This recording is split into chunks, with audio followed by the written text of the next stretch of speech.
Well, Ethan, as the great Phil Collins once said so eloquently, oh, think twice, because it's another day for you and me in paradise. As we welcome you into episode number 229 of the Grunge Bible Podcast, I am here with the aforementioned Ethan Shalloway. My name is Chris Salona. Ethan, how we doing, brother? I'm doing pretty well, man. Doing pretty well. I like mine with lettuce and tomato. Cheeseburger in paradise. Take me down to the I'm Paradise doing City. Yeah. Yeah, man, I'm doing well. I'm here in Nags Head, North Carolina. It's the final day of the family vacation recording this. So I've been in beach mode the last week, and Oh, yeah. there's a tropical storm has came through, and it's been pretty windy on the beach, and yeah, no rain, just a lot of wind. That's And good. yeah, so the water's been really choppy, so we haven't been able to be in the water many Oh, that days. And stinks. yeah, so that kind of stinks. So yesterday, we got to sit on the beach, but it was, windy and overcast like the whole time. It was actually kind of cool. Like it's like in the 70s, like low 70s, and but like it's still a great week. We've been having so much seafood. We did a lot of Quinn did lot of chefing. Like last night, he made a Wagyu steak and some Oh, fillets yeah. That sounds pretty good, man. with some crab legs. Yeah, like it's a big like dinner thing. Like, we're just cooking and having family meals every night, and playing board games. We did this like 3D puzzle. I saw that. Yeah, That looked a lot of pretty cool. yeah, it was pretty cool. It was pretty fun. So yeah, it's been a nice, like, relaxing and not relaxing at the same time, because we're like staying up doing stuff, and you have no routine, so it's kind of draining, but it's like great. And so today we're gonna go out I'm gonna go sit on the beach for as long as I can. I'm just gonna go enjoy it, Yeah.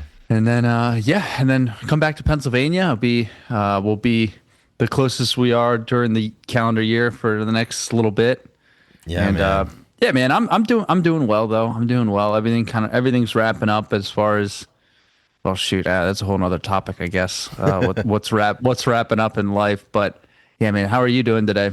I'm good, dude. Yeah, it's kind of funny. I feel like we're already at the point where it's time to start, taking the last look at summer here, which is it feels shitty. Yeah. You get those last beach days in and whatnot, which is awful because I mean, I just had my first beach day last weekend, so I got to get down. I'm running a deficit here. I gotta pump those numbers up a little bit, but I'm good. Yesterday was my grandfather's 89th birthday, and today is my grandmother's 88th birthday. They were born a year and a day apart. So we've got a weekend of celebration upcoming for that. Just spend some time with them. But aside from that, dude, just kind of same old stuff. Been working, been lifting, been hanging out with my friends, been trying to just do a bunch of different summer things and whatnot, and make the most out of. I mean, summer doesn't really end until like the end of September, as far as I'm concerned, with the weather and everything. But as soon as August hits, it just I always revert back to the feeling that you get when you're in grade school or whatever. And you see the first day of school, Oh, yeah. staring you down on that calendar. I've been out of school for a long time now, and I still can't shake that feeling when August comes. I completely agree. I like that calendar a lot. Yeah. We've talked about this pretty much every year.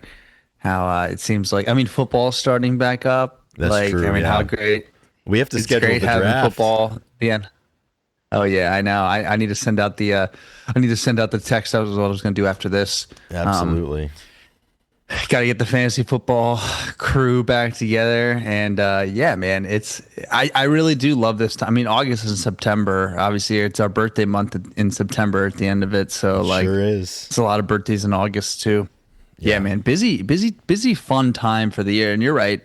I think that summer definitely goes into September. I mean, obviously the calendar says that too, but mentally, like, there's still a lot to happen here in the next week, month and a half. Yeah. Are you absolutely. done softball? No, so we actually this episode comes out on the 11th. Our first playoff game is the 14th, so this upcoming Thursday. The playoffs began last week, but naturally we're the number one seed, so we had a bye week.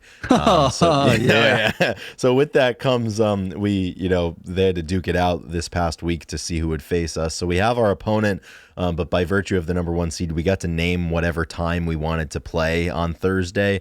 So we Oh, settled on really? yeah, we settled on 7:30. So they'll play a game before us. Yeah, I think the like the 2 and the 3 seed or whatever, and I think we're playing the 4 or the 5. I don't know what the seeding was, but yeah, it's the essentially the semifinals. So if we win Thursday, we head into the championship. So expectations are high.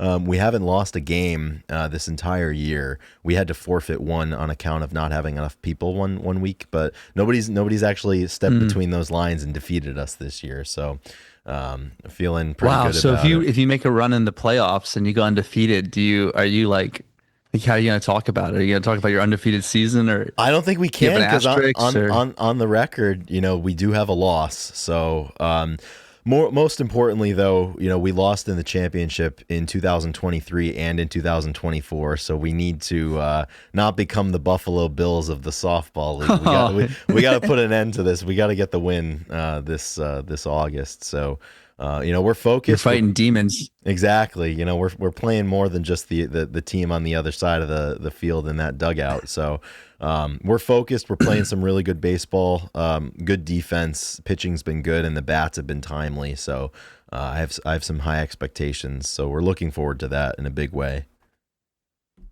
They say the real game happens between the ears. Exactly. To defeat your opponent first, you must defeat yourself. Yeah.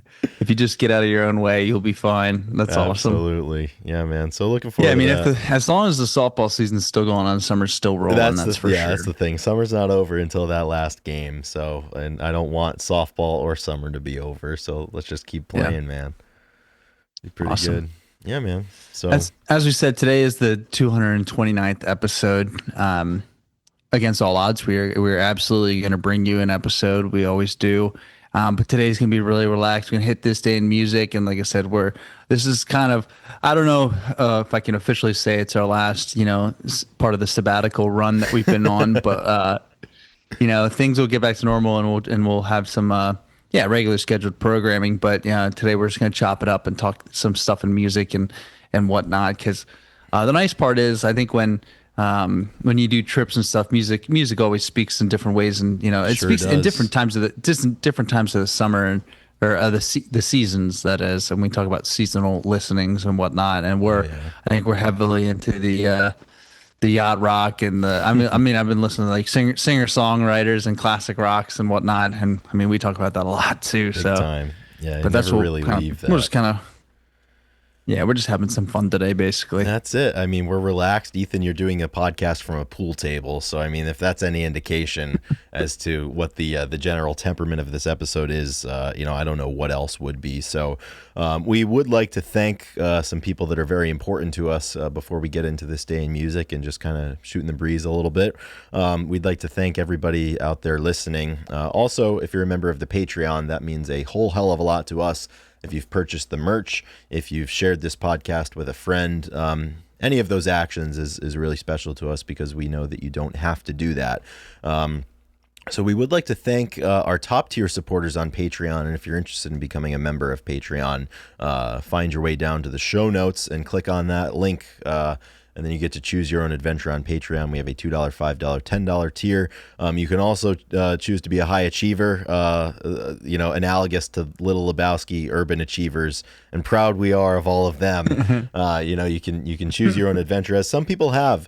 And right after we recorded episode 228, I received some email correspondence from the Basset Hounds headquarters of Abraham. So apparently, on Patreon, there was an administrative error where Abraham, who is still the cutest basset hound ever, decided to raise the dollar amount at which they contributed per month, but they erroneously created a second account. So there were two Abraham, the cutest basset hound evers.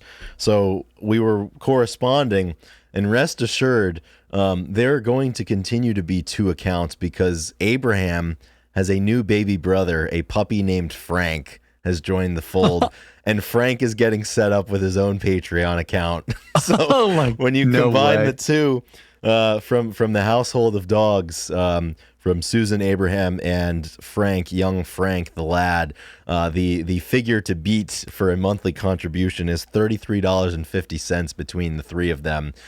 So welcome, Frank. We received some good reports that Frank and Abraham are getting along perfectly. Because you never know how that's going to go, obviously. But I never had any doubts about Abraham to be welcoming in that way. So.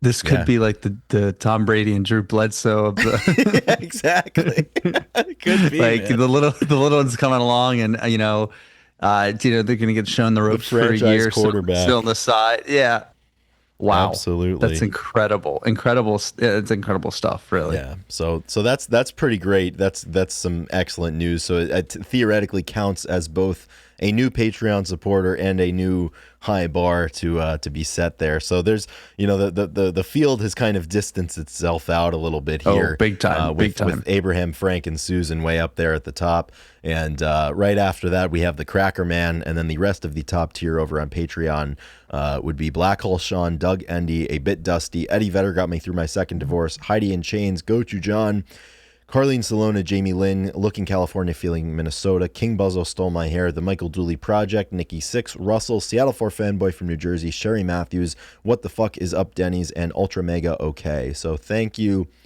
to all of you. And as we said, proud we are of all of you. And that's the Patreon landscape right now. So we are in uncharted waters in terms of the high water mark here. Oh yeah, And it's pretty great.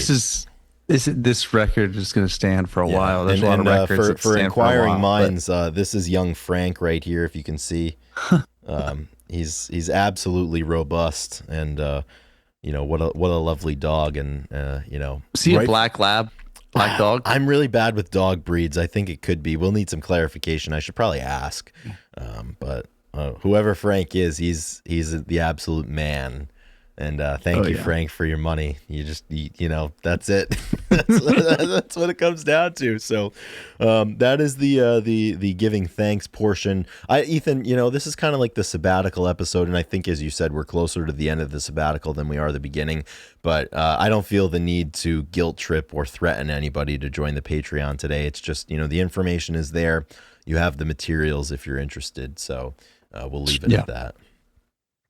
Absolutely. Yeah, so let's get into this day in music history on August 11th. And I want to start with the first one. This has absolutely nothing to do with music, but I just heard this story not that long ago, and it was kind of serendipitous that it came up today. So on August 11th of 1950, Vern Bickford, who was a starting pitcher for the then Boston Braves, threw a no-hitter against the Brooklyn Dodgers in a game the Braves won 7-0 at Braves Field up in Boston, Massachusetts, which is now part of Boston University's campus. It's now known as Nickerson Field, and it's I think it's a lacrosse and like multi-purpose, like small athletic field the university uses. But the reason why this is important is because not too long ago I was chatting with my grandfather, and we were just talking about the way things were, obviously, when he was a lad, and this no-hitter, this Braves no-hitter against the Dodgers, was the first ever television program that his family watched on the first ever TV they had in their home. So my grandpa was 14, and evidently on or right before August 11th of 1950, they made the decision to get a television, and the first thing they watched on it was this game, and Vern Bickford hammered a no-hitter and just completely made the Dodgers fools for 9 innings. And it's kind of funny, that it pops up today. Yeah, that's such a wonderful first experience as a television owner. Yeah. I mean, could you imagine being just telling everybody, I don't remember this for the rest of my life? And then, it's crazy. I mean, no hitters are, shoot, with the way starting pitchers are being managed these days, they really don't happen. But I mean, that is such a special, I didn't even know Boston Braves were a team. Yeah, I don't were. know my MLB history all that much. I know teams that moved around a ton, and it's really, that's pretty special Yeah. 14 years old, seeing a no hitter, and Oh first time yeah. watching TV. Oh my Yeah, gosh, it's crazy. And it's that's funny. So he told me this story, and then I looked up the box score from the game. And my grandfather, to this day, 1950 was what, like 76 years ago, 70, 75, yeah. 75 years ago. He still On the day. remembered. He went around the horn, and he knew every single player who was playing for the Braves that day and what position Wow. they were playing. He's like, at first we had this, so on and so forth, and he nailed it, which was so cool. That's what it's all about, man. Not bad for he's now 89. He turned 89 yesterday. So That's why we love sports. exactly, man. That's what it's all about. So That's what it's all about. that's how we'll kick off this day in music history. That's awesome. 14 years later, in 1964, the Beatles' first film, A Hard Day's Night, is released in the USA. And, first of many films, I guess, pretty awesome. Whatever that happened to the era of like famous recording artists immediately making a bunch of films? Because obviously the Beatles did a lot of it, and we all know Elvis did a shit ton of film. Some good, some bad, probably, but you don't see that very much anymore. No, you don't. I mean, I think it was, people wanted to be movie stars, once, I don't know, I feel like that was the more impressive, maybe. Yeah. I don't know. I'm That talking kind out of my ass. I reminds really me. have no idea, but I feel Yeah, like it's vacation. Who cares? That reminds me of the old adage where it's like every rock star wants to be an athlete and every athlete wants to be a rock star. Like, Yep. whatever way you gained your notoriety, there is always a parallel path of notoriety that you would rather have. So, I mean, I don't know. I've never seen A Hard Day's Night. What a stupid, I don't what a plan to stupid either. title.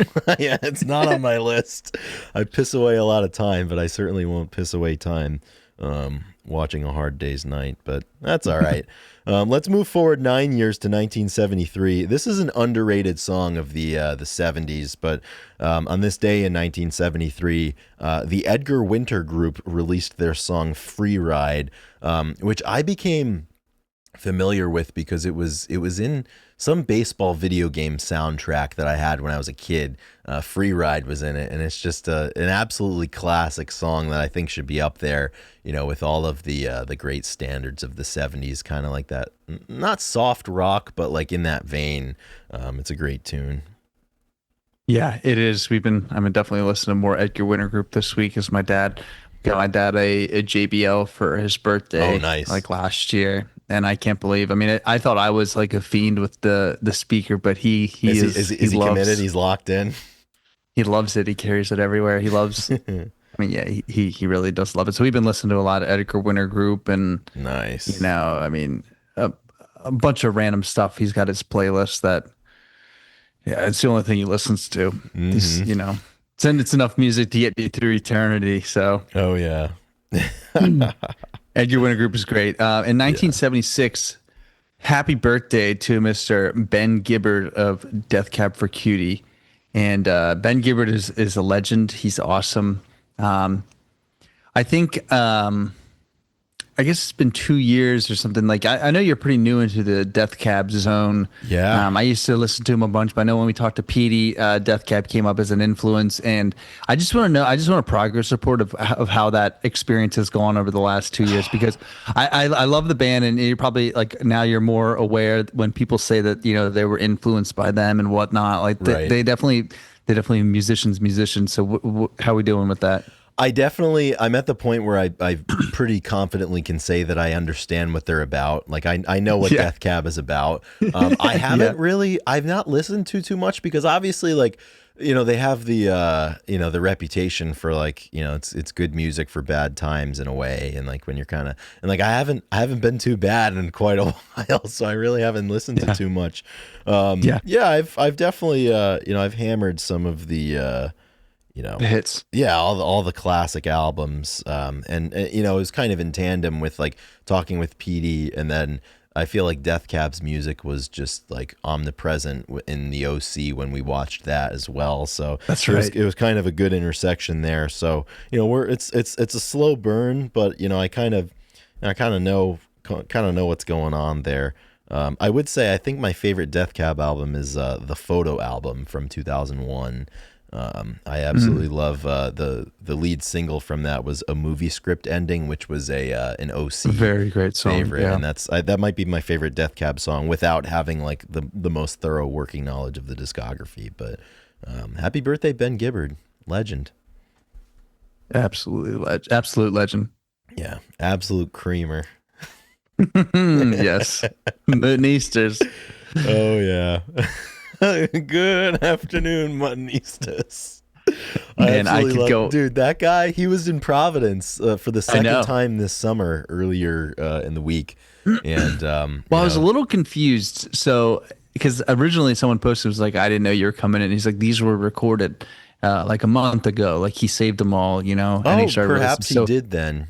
yeah, so I didn't know. So when he was releasing all these, like it was his trip. He did like a 45-day Oh, trip to it the must have been U.S. from June because he was in Boston and in Providence, right around the time I was up in Boston, mere yards away from him. Perhaps when I went to the Queens of the Stone Age show, he was up there. So it could have it was probably older from back then because I wouldn't imagine that he'd come here, leave, and then come back. But So quickly. Yeah. yeah, I mean, he's had an incredible boost. I mean, maybe it could just be my algorithm, but it feels like I'm yeah. seeing him. I feel like I'm seeing him everywhere Oh yeah, nowadays, absolutely. Prime Mutton 2000. which I'm not, not opposed to. This is great. I need No, yeah, more of his stuff. He is absolutely. the event. Dude, he is the event. And I don't even feel the need to or the desire to explain this. This is just like a if you know, you know thing. Like I'm sure Yeah. people are listening right now being like, what the hell are they talking about? But it's a vacation episode, so that's it. Absolute creamer. We're not going to be working too hard. Let's change lanes here. This is a very important event that happened on this day in 1992. And the Mall of America in Bloomington, Minnesota, which I think is still the biggest mall in America, it opened, and they had none other than Ray Charles there to help, blow the roof off of that place and kick things off. And he performed a little bit that day. So I found it was interesting that when they opened the mall, they felt the need to have, some sort of musical event as a part of the proceedings, and then secondly, the fact that Ray Charles was the one that they tabbed to do it is seemingly random, unless he's from that area, which he's not. He's from Georgia, so I don't know what that was about, but kind of cool. It is random, but they were like, we need to get someone to boost this, and Yeah. Ray Charles was massive. Yeah, Still I've is. been to the So- Mall of America before. Wow. Oh yeah. Still, is it still running? I know malls have been, it's malls still, have been dying. I feel like that one's kind of impervious. Right. Yeah, it's still, I think it's still pretty big business up there. I actually have a Minnesota Twins baseball cap that I purchased at the Mall of America, which I wear when I play softball. That's awesome. So, yeah, it's pretty gnarly at this point, but all the way from Bloomington. That's awesome. Randomly, just because you mentioned a baseball cap, I believe it was Jack White. He posted a picture that he had just finished the task of going to every professional baseball team stadium. Did he? Yeah, That's him awesome. him and his one buddy, and the Phillies or the Citizen Bank Park was the last stadium, and they both were wearing Phillies hats. So I was like, I probably got a hat at every place, and Yeah, pretty great. Do you have how many stadiums do you have? I feel like this is a common. Man. People don't really talk about the football stadiums like they talk about visiting the baseball stadiums. So, No, exactly. I think I have. I probably have like 7 or 8 baseball stadiums. I have Fenway. I have Baltimore. I have Washington D.C. I've got Philadelphia. I have Pittsburgh. I have Minnesota. I feel like I'm missing. I have Milwaukee. Nice. That might be it actually. I don't know that I have any more than that. I've never been to either of the New York stadiums. Not been to Atlanta. Nothing in Florida. Oh, I've been to Wrigley in Chicago as well for a baseball game. And I think that's it. I never went to Kansas City when I lived in Iowa. That's 8. Yeah, I think 8. Yeah, so making decent progress, but That's 25%. I'd love to knock some more off my list. I'd love to go to San Francisco. I'd love to go to Dodger Stadium. There's definitely Yeah, some that would there be. was we talked about going to the Yankees or the Dodgers, but that was like just didn't fit the time or such be really Yeah, that's the expensive. crappy I'd thing. love Like, to. I would have been. Yeah, yeah, I it's was tough. thinking when we were in Colorado going to see a Rockies game. I hear that's a great place to see a Oh yeah, game. yeah. People say Coors Field is a really good place to go. Yeah. So yeah, I haven't gone to a new stadium in a bit. I gotta get back out there and maybe check some off. Let's do it, Chris. Let's do Let's it, go to man. all. Let's Let's yeah. go to. Let's go Let's to go them to all. all Like 30. maybe that could be our thing. Yeah, absolutely. Yeah, I think it could be. And speaking of baseball, just a quick temperature check. Kyle Schwarber, 41 home runs, 95 RBIs as of this recording. He can't stop hitting them. I think he hit one last night, and he's second in the majors to Cal Raleigh in home runs right now. Cal's got 43, the big dumper out there in Seattle. So, Oh but yeah. I think Cal, Yeah, Cal he was had a hot in homer the and a first half. grand slam. Yeah, Cal was hot in the first half. I think Schwarber might overtake him. Like they both theoretically could hit 60, which would be unbelievable. So I'm definitely rooting for it. Yeah. Yeah, I mean, Cal Raleigh, he won the home run derby, and I guess no one leading the league and wins. No one who has, I can't use my words. No one who has No one won has the home run derby won has also led the while league in home leading runs. Okay, interesting. at the end of the year. Yeah, so if you go into the home run derby leading the league and you win, no one's ever finished the job and Wow. taking home the title. So I hope keep they an eye do on it. that. Yeah, I Yeah, but I hope Schwarber. I mean, I I don't know hope if he's ever led the league in home runs, so I don't know that he has. I I don't think think so. he led the National League in 2022 with 46, but I think that was the year that Aaron Judge hit 62. So he didn't have Yeah. the major league lead. So let's see if I was correct. Yep, I hate that I was correct, but I was correct. That's awesome. Anyways, my Red Sox are hanging tough. They're 4 games back from Toronto. The Yankees are collapsing, which is great. And looks like playoff baseball could be in my future as well as yours for the Phils and the Sox. So I'd be a happy man. It's been a bit since the Red Sox have been in the playoffs. So Yeah. keep it Yeah, they're rolling. very, very exciting. I mean, that's a whole nother layer to October that Oh, you yeah. haven't had in a while. So, Makes it a good month. all And right. yeah, man. This day in music. This day of music. So, in 2009, Chris's favorite song, "Hey Soul Sister" by Train, was released, and Chris did put in the notes one of the worst songs of the 21st century, in his humble opinion. So, Chris, where does all the animosity come from for "Hey Soul Sister"? I think it was like Death by a Thousand Cuts, because I remember that song was on the radio every single time you turned on the radio back in 2010, 2011. I also just I don't have a high opinion of the song regardless. I don't like Mr. Train's voice. He can leave the station as far as I'm concerned. I'm not, which is interesting though, because like Calling All Angels and Drops of Jupiter were bangers, but like they were, I don't know. This Yeah. song, I can't stand this song. And I did read that it was the most downloaded song from iTunes in the year 2010, and obviously iTunes was big business back then. So, I suppose I have a minority opinion on that, but Train, like, I don't know, they're just not. It ain't it for me. Yeah.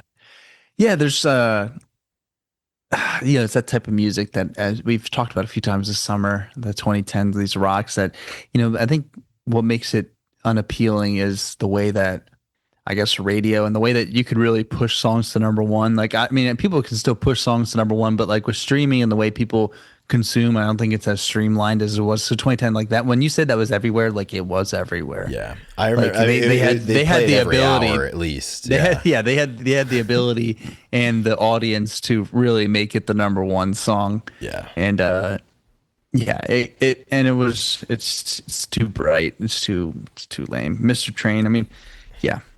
I don't know if it's worse than "I'm Yours." It's definitely not. But, Oh man, I mean they're in the same. "I'm Yours" is way category. worse. Yeah, that song is really really bad.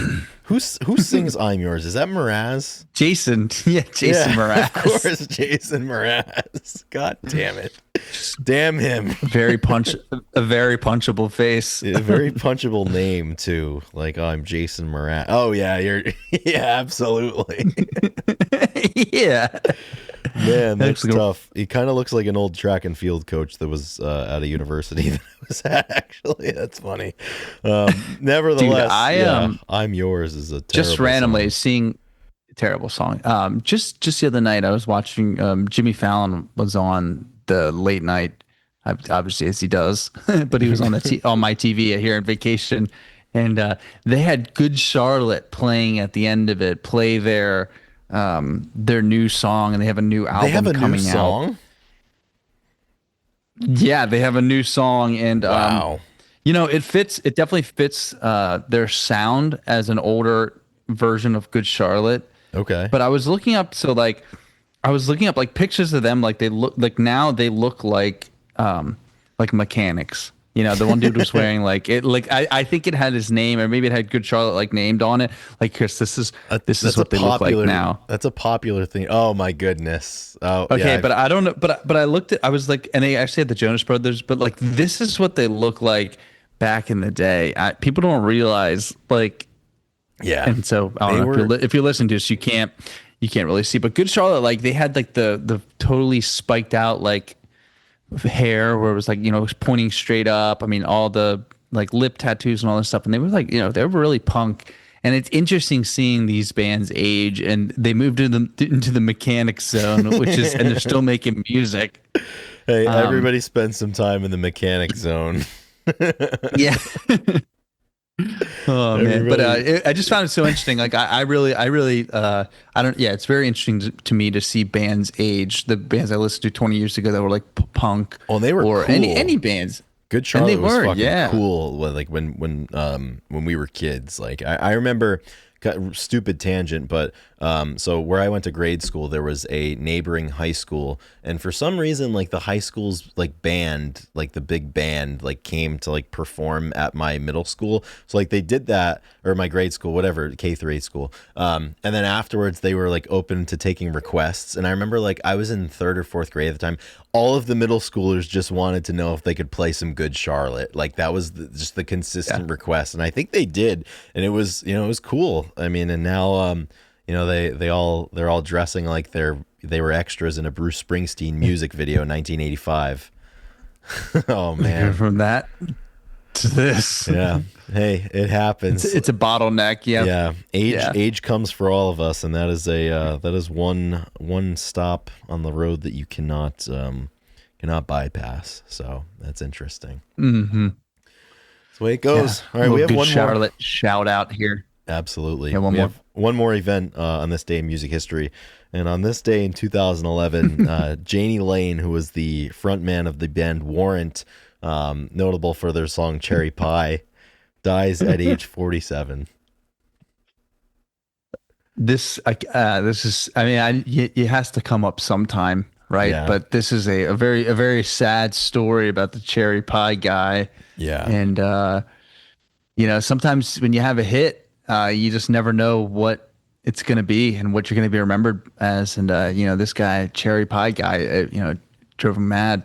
Yeah, absolutely. And Ethan, we've come to know the cautionary tale of Janie Lane quite well, and the background of it. It's probably one of my favorite YouTube videos.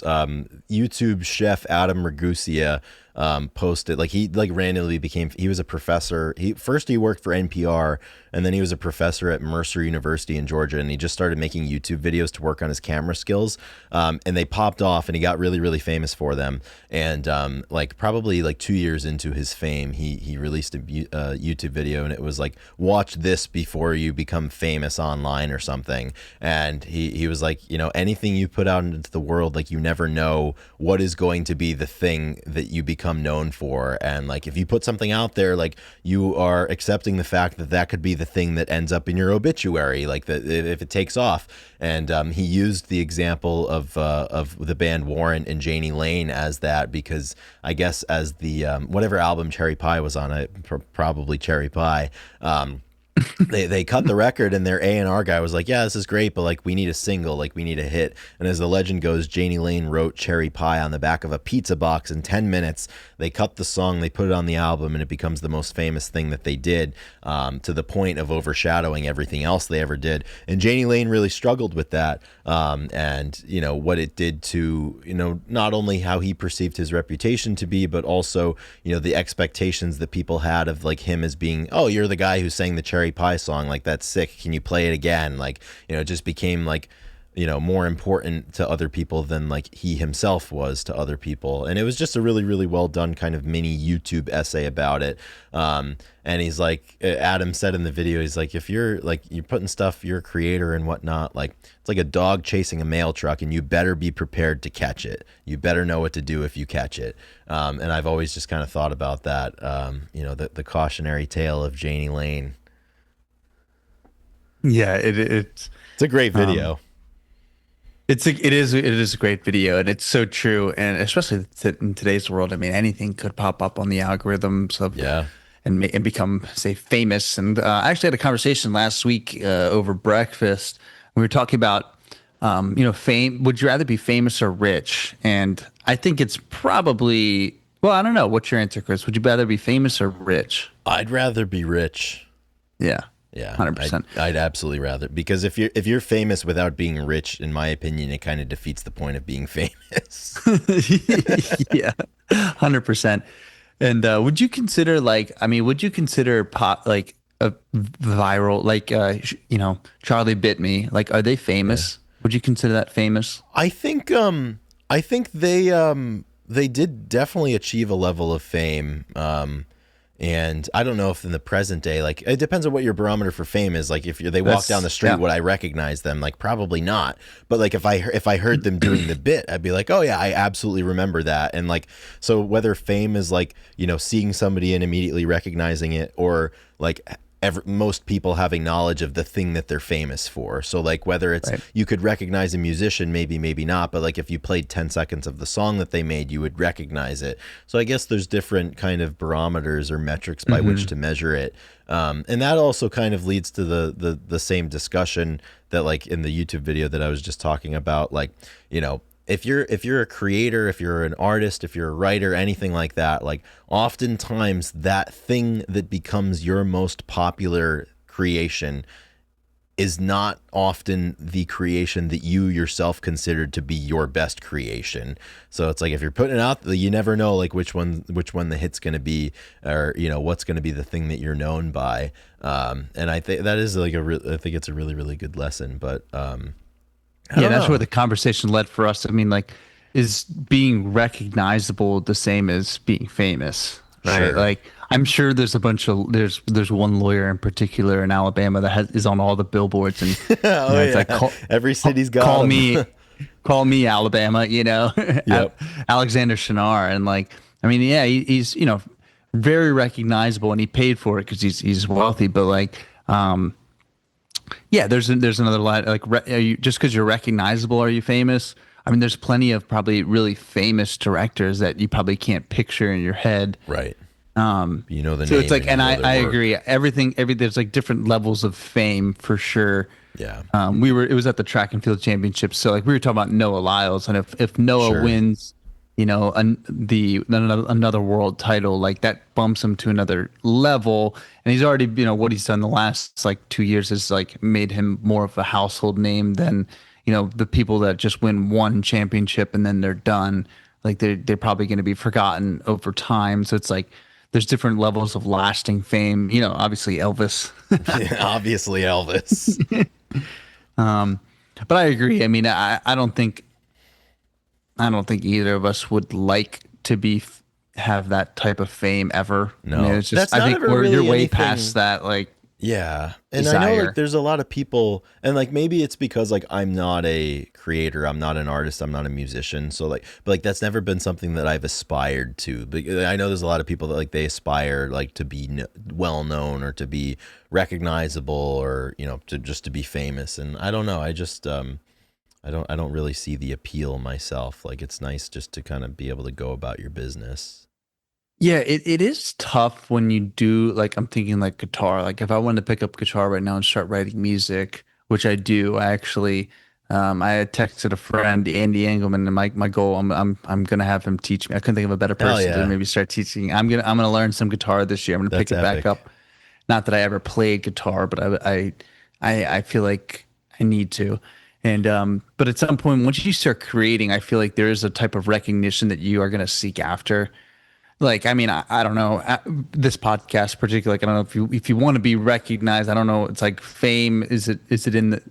It's probably not. But you want people to consume what you're making. Yeah. Otherwise, it feels like you're wasting your time. That is, and Yeah. playing guitar. It's like. So I think once you start creating something, like if you're just like doing a job and you're pretty content, but like once you start like putting time and energy into creative endeavors or You you want people know to appreciate it, and to appreciate it, they have to know it. Right. And then you wanted to like impact people and it's like, Right. oh, the greater reach of impact. But then, Yeah.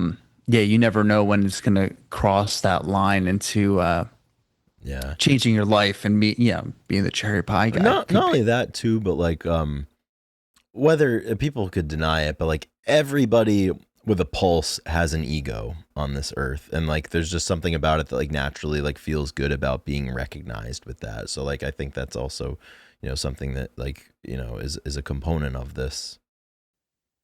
Yeah. I mean, I think one of the more, it's not famous, I guess it's just something, but it's in my mind. Like, I think it was a niche post or somebody was talking about writing and it was like, go out there and like write a poem. And as soon as you're done writing it, rip it up and throw it away. Yeah. And no one will read it. And it's such a difficult practice to like literally write something that no one else will see and Solely uh for the and sake of destroy it. doing it. Yeah. Yeah. Or there's another really good one, and I hope it's real. It's like a group of guys went camping for 7 days, and each day they all wrote their own piece of, own page, and then they would read them around the campfire, and they did that like every night. And at the end, they threw the whole, their book and their story that they were building on all week into the fire, and it was just like lost forever. And like it's like such a beautiful thing to think about, but it would be so difficult to do. Um, and I think that it would be really fun. You have to have the Yeah. right group of people to do it. And like I said, maybe it's just legend, but like it's a cool. It sounds like cool practice in mind to think about, like creating something that and really being okay with it, not like going out. That's hard. That's hard to do. Yeah, for sure. I think the like write every day and tear it up. I think that was a Vonnegut quote. Kurt Vonnegut, the writer, who's absolutely incredible, and Yeah. I think that's who it comes from. So pretty damn cool. Hmm. Oh man. Yeah. It's fun to think about. I definitely do like creating. I think that um there's something inside of me that really wants to do that. Like, if we're talking career and existential, because I'm definitely in a pivot point or Yeah, for sure. there's a lot of decisions to. I think we both are, right. I don't think Yeah, that you know you I don't always think your are to an company's working, but I extent. don't I don't I Yeah, don't I wouldn't say do you want to work for your company the rest of your life or do you? I don't I know. don't think so. Like, I mean, You, who wants to? Who willingly like would choose to like lock in to do one thing for the rest of your life? right. It's so daunting to like know when to change, know what Right. to change to take the leap, Timing. and like timing. Yeah, the timing of everything. And it's just amazing. I would, for the people listening out there, maybe we're rambling, but like I always say that you'd be surprised in how much better you can get at something in 1 year. There's like some That's transformations that true. people either in sport or playing, music, guitar. It's like this is one Hmm. year of practicing, and it's like, man, you can really really make some progress. It's never too late. So Yeah. Yeah, as the absolutely. new as the new school year starts for Grunge Bible, I think we're thinking about what classes to Yeah, take. what classes we're gonna put in our schedules exactly? Yeah, no, you're absolutely correct, man. So we'll be pondering. Well, Chris, is there a song of the week? There's something that you should listen to, and really, I just need a good recommendation. So I got my last day on the beach here. Um, probably gonna be listening with other people, and it doesn't need to influence your decision. But if you had to request a song that you've been listening to, or something that we should Oh maybe man, get into, and we, please like I said, Yeah. come back. No, I was gonna say, please do not play this at the beach. But my song of the week, I just can't get it out of my head. I sent it to you last night, but it's "Trains Across the Sea" by the Silver Jews. Oh yeah. And it just, I was listening to that song a little bit, and then it just so happened that August 7th was the 6th anniversary of David Berman's death.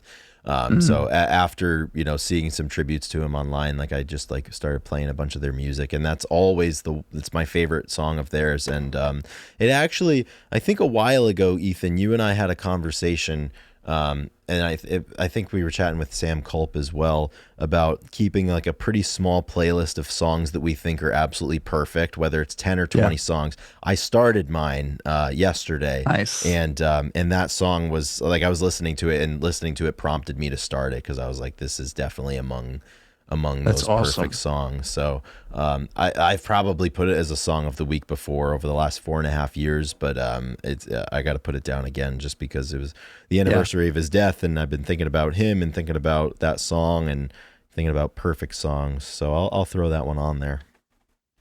That's amazing. That's I actually started listening to the Silver Jews and Dave Moore on in the Outer Banks. I think it was whenever it was. I think it was the first time that we opened up a dialogue or started talking about it. So I look forward. I will be listening to that on the beach Absolutely.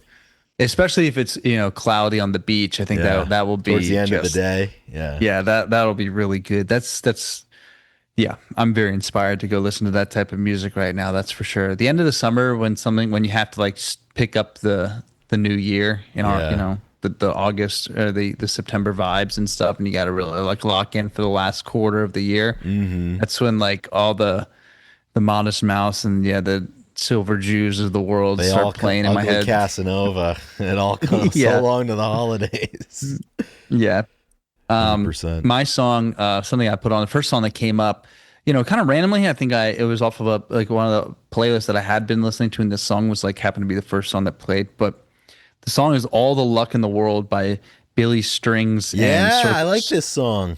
And Circles Around the Sun. Yeah, it is so nice, and like I was so surprised how well it fit with the beach and playing. Like it was incredible. That's a really good one. Yeah, it is such a good song, man. All the luck in the world. Yeah, man. And that's what we need right now. So absolutely, it's pretty heat.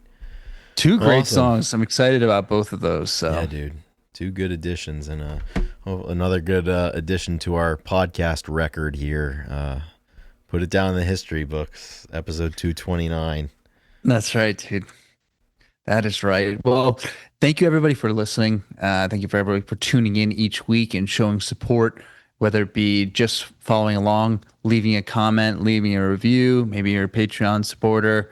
All those things do not go unnoticed. And we are thankful because, like I said, we're not in this for fame, but a little bit of recognition here and there, that really hurt. It doesn't hurt, and it goes a long way. So, so we're thankful for that. You better believe it. All right, everyone. Take care. We'll see you next week. Go Phils. Go Phils. Rock and roll. Rock and roll.